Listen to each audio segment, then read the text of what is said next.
Meus irmãos, então devemos tomar cuidado com os falsos ensinamentos que tem nessa última geração.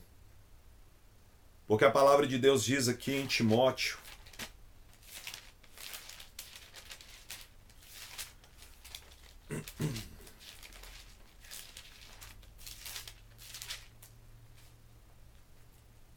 em 1 Timóteo no capítulo 4, mas o Espírito expressamente diz que nos últimos tempos apostatarão alguns da fé, dando ouvido a espíritos enganadores e doutrinas de demônios, pela hipocrisia de homens que falam mentiras, tendo acauterizado a sua própria consciência.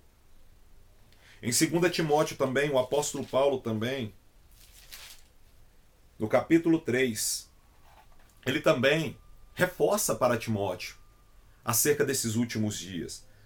Sabe, porém, isto, que nos últimos dias sobrevirão tempos trabalhosos, porque haverá homens amantes de si mesmos, avarentos, presunçosos, soberbos, blasfemos, desobedientes a pais e mães, ingratos, profanos, sem afeto natural, irreconciliáveis, caluniadores, incontinentes, cruéis, sem amor para com os bons, traidores, obstinados, orgulhosos, mais amigos dos deleites do que amigos de Deus, tendo aparência de piedade, mas negando a eficácia dela. Destes, afasta-te. Então, meu irmão, a palavra de Deus está dizendo que esse daqui não é o ímpio, não. Não é aquele que está no mundo, não. Está dizendo que é aquele que está na igreja vivendo de aparência, colocando uma máscara bonitinha, uma máscara de ovelha, mas dentro é lobo devorador. Está introduzindo doutrinas de Satanás. Está dizendo que você tem que ser amigo e amar o deleite da vida do que ser amigo de Deus. Está dizendo que você tem que buscar a riqueza que você está vivendo aí, que Deus, ele é Deus do ouro e da prata, que tem que te dar tudo dessa terra. Meu irmão, se fosse assim, Jesus Cristo tinha nascido rei.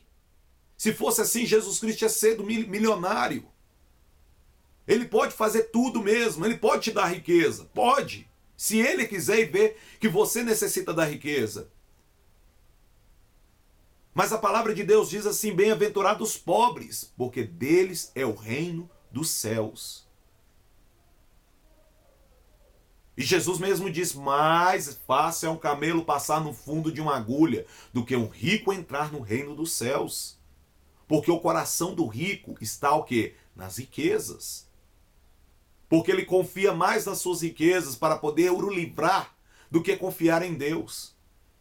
Mas o pobre não, acontece algo, ele está lá de joelho, orando, buscando a presença de Deus, buscando o socorro que vem do alto. Mas o rico não. Ele está ali com o seu socorro na riqueza, mas o pobre busca o seu socorro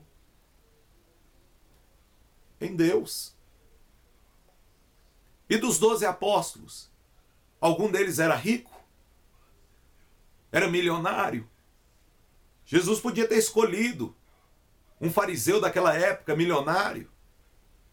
Poderia ter pego Zaqueu, por exemplo, para ser um dos seus discípulos, para poder anunciar a palavra. Mas não, ele pegou os humildes. Aqueles que tinham pouco.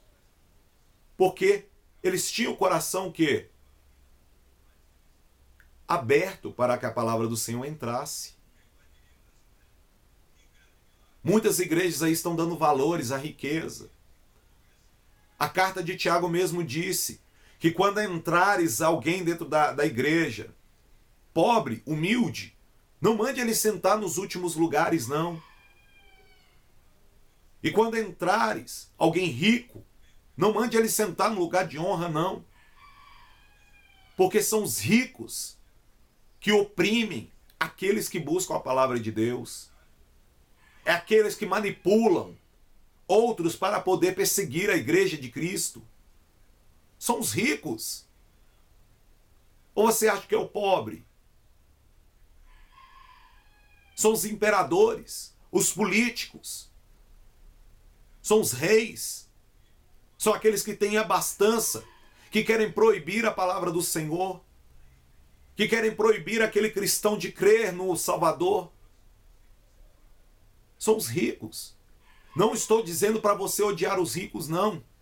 Estou dizendo para você orar por eles, orar pela vida deles, orar para que Deus tire do coração deles o amor à riqueza, para que eles não venham ser ricos no coração, mas venham ser ricos na graça do Senhor, para que eles venham amar a Deus e venham usar as riquezas dele em prol daquele que é necessitado, daquele que precisa. E você que é pobre, humilde, que busque a presença do Senhor, não para se enriquecer nesta terra, mas sim para que Deus possa te dar ousadia e intrepidez, para que Deus possa te dar o Espírito Santo, para que Deus possa te dar os dons do Espírito, para que Ele possa te usar para ganhar mais e mais almas para o reino dEle. Porque nós não devemos almejar as coisas dessa terra, nós não devemos pensar nas coisas dessa terra, mas devemos pensar nas coisas que vêm do alto, almejar aquilo que é eterno. Olha só o que o apóstolo Paulo escreveu também para Timóteo, na primeira carta, no capítulo 6, no versículo 3 em diante. Se alguém ensina alguma outra doutrina e se não conforma com as sãs palavras do nosso Senhor Jesus Cristo e com a doutrina que é segundo a piedade, é soberbo e nada sabe, mas delira acerca de questões e contendas de palavras, das quais nascem invejas, porfias, blasfêmias, ruins suspeitas, contendas de homens corruptos de entendimento e privados da verdade, cuidando que a piedade seja causa de ganho. Aparta-te dos tais. Meu irmão, muitos aí estão usando a obra do Senhor para se enriquecer, camuflando a verdade do Senhor para que eles possam encher os seus bolsos. Quantos aí tem casa nos Estados Unidos? Antes de anunciar a palavra do Senhor era pobre, andava de Brasília velha, andava de Belina. Hoje estão com um carro zero, com a Ferrari, com um Porsche na garagem, e você andando a pé, de viação canelinha, de dedão.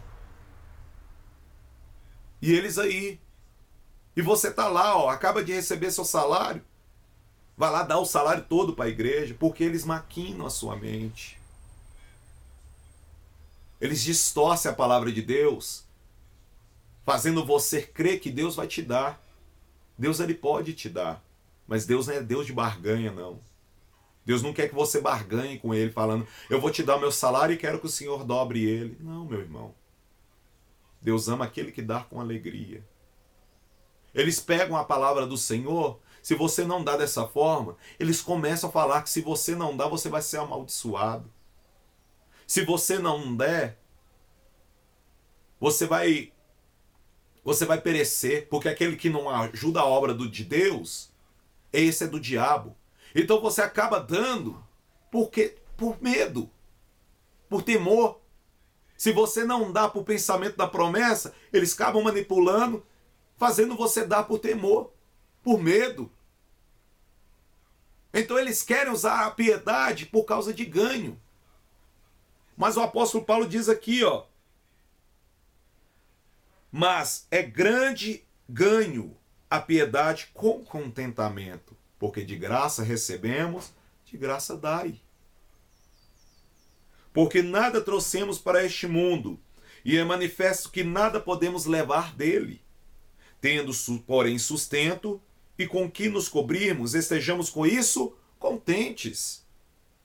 Mas os que querem ser ricos caem em tentação, e em laço, e em muitas concupiscências loucas e nocivas, que submergem os homens na perdição e ruína. Porque o amor do dinheiro é a raiz de toda espécie de males. E nessa cobiça alguns se desviaram da fé, e se transpassaram a si mesmos, com muitas dores. Mas tu, ó homem de Deus, foge destas coisas e segue a justiça, a piedade, a fé, a caridade, a paciência, a mansidão. Milita a boa milícia da fé. Toma posse da vida eterna, para a qual também foste chamado, tendo já feito boa confissão diante de muitas testemunhas. Então a palavra de Deus nos diz para nos apartarmos daqueles que estão o quê? Usando a piedade com o quê? Ganho. E dizendo também para nós fugirmos também do quê? Do desejo de sermos ricos e tomar posse da vida eterna. Então, meu irmão, eu oro a Deus para que Deus abra o teu coração. Oro a Deus para que esta palavra, como diz a palavra do Senhor, assim será toda palavra que sair da minha boca, não voltará para mim vazia. Antes fará o que me apraz e prosperará para aquilo que a enviei. Eu quero que Deus abra o teu coração, abra a tua mente e que a palavra do Senhor possa fazer a transformação dentro de ti. E que Ele venha te fortalecer, porque o tempo já está findando. Já estamos quase chegando no relógio do Senhor às 12 horas. E o arrebatamento está às portas. Então não é hora, meu irmão, minha irmã, de ficarmos aí nos deleites da vida. É hora de pegarmos a palavra do Senhor, anunciarmos que Jesus Cristo está voltando. E buscarmos mais de Deus. Porque Deus quer ter uma intimidade contigo. Ele quer ter algo, um relacionamento com você. Então eu espero que este vídeo tenha te ajudado. Eu espero que este vídeo possa fazer o brilho do Evangelho raiar sobre a sua vida. Que Deus possa te abençoar em nome de Jesus.